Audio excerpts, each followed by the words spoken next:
दोस्तों आज हम आपको एक ऐसे पति पत्नी की कहानी सुनाने जा रहे हैं जिसको सुनने के बाद में आपकी आंखों में आंसू आ जाएंगे। दोस्तों ये कहानी बहुत ही ज्यादा भावुक कर देने वाली है। बस थोड़ा सा समय निकालिए, इस कहानी को सुनिए और आप सभी लोग अपनी राय अवश्य दीजिए। तो आप सभी का बहुत बहुत स्वागत है मेरे YouTube चैनल में एक और नए वीडियो में। दोस्तों एक लड़का जिसका नाम अमर था, उसकी उम्र 25 साल थी। दोस्तों अमर बहुत ही ज्यादा शिष्टाचारी था, अच्छे संस्कार थे, बहुत ही ज्यादा समझदार था, बहुत ही ज्यादा ईमानदार था। अपने से बड़ों का हमेशा वो आदर करता था, पैर छूता था, प्रणाम करता था। सभी लोग अमर की बहुत ज्यादा तारीफ करते थे। लोग कहते हैं देखो इसके माता पिता भी नहीं है फिर भी इसके संस्कार कितने अच्छे हैं, क्योंकि अमर के माता पिता बचपन में ही गुजर गए थे। अमर ने वो सारी परेशानियां देखी जो शायद है कि इंसान अपनी पूरी जिंदगी में नहीं देख पाता। अमर का पालन पोषण अमर के रिलेटिव लोगों ने ही किया था। दोस्तों धीरे धीरे अमर की पढ़ाई लिखाई पूरी हो जाती है और वो एक सेठ के यहाँ नौकरी करने लगता है 10,000 रुपए की। दोस्तों उसके काम के बदले उसको 10,000 रुपए मिलते थे और वो अपने 10,000 रुपए में बहुत ज्यादा खुश था। दोस्तों जब वो शादी के योग हो जाता है तो उसकी शादी एक ममता नाम की लड़की से हो जाती है। उसके जो रिश्तेदार थे उन्हीं लोगों ने उसकी शादी करवा दी। दोस्तों जैसा अमर था, ईमानदार, शिष्टाचारी, समझदार, उसकी जो पत्नी थी जिससे शादी हुई थी अमर की, जो ममता नाम की लड़की थी, वो भी उसी की तरह बहुत ही शिष्टाचारी, समझदार, यहाँ तक कि वो अपने पति का बहुत आदर करती थी, बहुत सम्मान करती थी। और उसका जो पति कमाता था अमर 10,000 रुपए, उस 10,000 रुपए से सिर्फ अमर के घर का खर्चा ही चल पाता था और ज्यादा पैसा ऐसा बचता ही नहीं था जिससे वो ममता कोई मतलब एक्स्ट्रा शौक कर ले, एक्स्ट्रा चीजें खरीद ले। लेकिन फिर भी ममता कभी अपने पति से कुछ नहीं कहती थी, कभी अपने पति से कोई डिमांड नहीं करती थी। और अमर इस चीज को देख के बहुत खुश रहता था, क्योंकि अमर जानता था कि भाई नई नई लड़कियां आती हैं, उनको नई नई चीजें चाहिए, फैशन की चीजें चाहिए। लड़कियों की तो डिमांड ऐसी रहती कि मुझे यहाँ घुमाओ, वहां ले चलो, ये चाहिए, मेरी पत्नी कितनी अच्छी है। दोस्तों अमर हमेशा मन ही मन में यही चीज सोच के खुश रहता था। और ममता जो थी वो भी अच्छी लड़की थी, वो भी ये सोचती थी कि मेरे पति कमाते, जो भी कमाते हैं वही मेरे लिए सब कुछ है। जरूरी नहीं है कि हम गहने पहन के घूमे, महंगी महंगी साड़ियां लेके घूमे। मेरे पति के पास में जो भी है वही मेरे लिए सब कुछ है, क्योंकि मेरे पति से बढ़ के मेरे लिए कुछ नहीं है। मेरे घर का खर्चा ही सही से चलता है, यही मेरे लिए बहुत बड़ी बात है। जिनके घर का खर्चा नहीं चलता है उनसे पूछो जाके। तो इस तरह पति पत्नी में इतनी अच्छी बॉन्डिंग थी, इतनी अच्छी बॉन्डिंग थी। यूं ही दोस्तों समय गुजरता जाता है और जो ममता थी वो बहुत ज्यादा खूबसूरत थी। अमर अपनी पत्नी को देख देख के जीता था।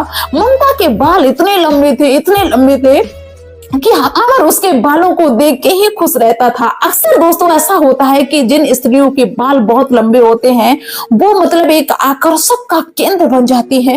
तो अमर की जो पत्नी थी ममता, उसके बाल बहुत लंबे थे। अमर बहुत खुश हो जाता था जब भी ममता अपने बालों को खोलती थी। दोस्तों एक बार क्या होता है कि ममता कुछ काम कर रही थी, तभी उसके बालों में जो क्लेचर लगा हुआ था वो टूट जाता है, टूट के गिर जाता है और ममता के जो लंबे लंबे बाल हैं वो खुल जाते हैं। ममता सोचती है कि इन बालों को संभालना बड़ा मुश्किल है और सोचते हैं कि कल जब मेरे पति जाएंगे काम पे तो उनसे हम एक क्लेचर मंगवा लेंगे। दोस्तों शाम को जब अमर लौट के आता है तो अमर की पत्नी वही जो रोज का उसका काम, खाना पीना और अपने पति से अच्छे से बात करना, पति की सेवा करना। ममता ने शाम को कुछ नहीं कहा, लेकिन सुबह जब अमर अपने काम पे जाने लगता है सेठ के यहाँ तो ममता कहती है कि सुनते हो, मेरे बालों में जो क्लेचर लगा रहता था जिससे मेरे बाल संभले रहते थे वो मेरा क्लेचर टूट गया है। जब वापस आना तो मेरे लिए एक क्लेचर लिए आना। दोस्तों जब इतनी बात ममता अपने पति अमर से कहती है तो अमर एकदम ऐसी नजरों से देखता है और कहता है कि ममता मेरे पास तो अब पैसे ही नहीं, क्योंकि जो भी मुझे पैसे मिले थे वो घर के जरूरी कामों में मैंने लगा दिए जिसके लिए जरूरत थी। मेरे पास तो पैसा बचे नहीं और अभी दूसरी जो सैलरी मिलनी है उसमें अभी टाइम है। हम कहाँ से तुम्हारे लिए क्लेचर लाएंगे? मेरी 1 महीने से घड़ी खराब पड़ी हुई है और मुझे टाइम देखने की बड़ी दिक्कत हो रही है। और मेरे पास पैसे नहीं, तुम्हारे लिए हम क्लेचर कैसे लेके आ पाएंगे। दोस्तों ममता ने कहा कि कोई बात नहीं। दोस्तों अमर तो चल देता है अपने काम के लिए, तो ममता इधर सोचती है कि कोई बात नहीं, पैसे नहीं रहे होंगे। लेकिन जो अमर था वो सोचता है, बाहर दरवाजे पे जब आ जाता है कि आज दिन तक मेरी पत्नी ने मुझसे कुछ नहीं मांगा, कुछ भी नहीं मांगा। मेरी परिस्थिति को समझते हुए आज उसने पहली बार मुझसे मांगा और वो भी मैं नहीं दे पाया। मैं कैसा पति हूँ, मैं बिल्कुल भी अच्छा पति नहीं हूँ। दोस्तों ये बात अमर को बहुत ही ज्यादा चिंता में डाल देती। अमर क्या करता है कि अपनी वो घड़ी उठाता है जो घड़ी उसकी खराब थी। दोस्तों उस घड़ी को उठा के अमर चल देता है और पहुंचता है वहां पे जहां पे घड़ी, जो खराब घड़ी संभाली जाती थी, सही की जाती थी, वहां पे पहुंचता है। तो दुकान वाला सोचता है कि भाई घड़ी को सही कराने आए होंगे क्योंकि घड़ी खराब थी। अमर से पूछता है कि बताओ भाई सही करना है इसको, लेकिन अमर कहता है कि इसको सही नहीं करना है, इस घड़ी को मुझे बेचना है। दोस्तों वो घड़ी खराब थी इसलिए वो कम दाम में ही, यानी कि कम पैसे में घड़ी वह उस दुकान पे अमर ने बेच दी, कम पैसों में वो चली गई। लेकिन दोस्तों उस घड़ी के बदले अमर को इतने पैसे मिल गए थे जिससे वो अपनी पत्नी के लिए अच्छा सा क्लेचर खरीद सके। अब अमर बहुत ज्यादा खुश, अमर अपने काम पे जाता है। इसके बाद में अमर को लगता है कि कितनी जल्दी मेरी यहाँ से छुट्टी हो और मैं अपनी पत्नी के लिए अच्छा सा क्लेचर लेके जाऊं, मेरी पत्नी लगाएगी तो बहुत ज्यादा खुश हो जाएगी।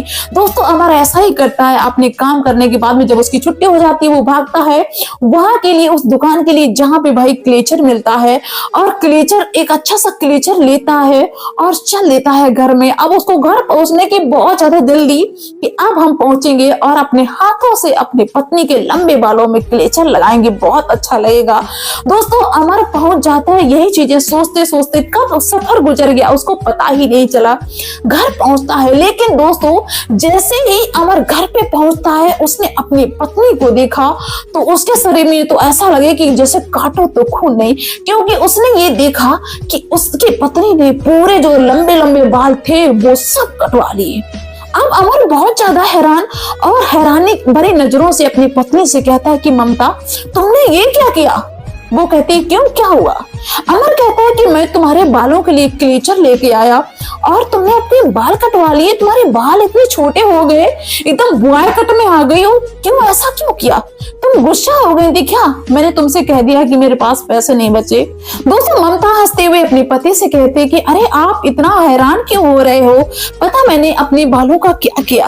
अमर कहता है क्या तुमने किया। दोस्तों ममता कहती है कि जब आप यहाँ से चले गए इसके बाद में हम बाजार में गए और मैंने अपने जो बाल कटवाए उन बालों को कटवा के बेच दिया, और बेचने के बाद में जो मुझे पैसा मिला उन पैसों से मैंने तुम्हारे लिए घड़ी खरीद ली, क्योंकि मुझे ऐसा लग रहा था कि मेरे बाल कौन देख रहा भला, आप तो मुझे वैसे भी पसंद करते हो, ऐसा तो नहीं कि सिर्फ मेरे बाल लंबे हैं इसलिए आप मुझे पसंद करते हो। ये चीज तो मुझे अच्छे से मालूम है कि आप मुझे बहुत पसंद करते हो, बहुत सम्मान करते हो, तो मेरे इन बालों से ऐसा कुछ नहीं, लेकिन आपके लिए घड़ी बहुत ज्यादा जरूरी है क्योंकि आप काम पे जाते हो, आप टाइम नहीं देख पाते हो, तो आपके लिए घड़ी बहुत ज्यादा जरूरी। मुझे इस चीज का जब एहसास हुआ तो मैंने अपने बालों को बेच के आपके लिए अच्छी सी घड़ी ले दी। दोस्तों जो ममता घड़ी लेके आई थी उस घड़ी को वो अपने पति को देती है और अमर क्लेचर लेके खड़ा है। दोस्तों वहां का जो माहौल था इतना ज्यादा गमगीन हो जाता है, बल्कि एक दूसरे के प्रेम को देख के अमर और ममता, मतलब एक दूसरे का प्रेम देख के, एक दूसरे के प्रति समर्पण देख के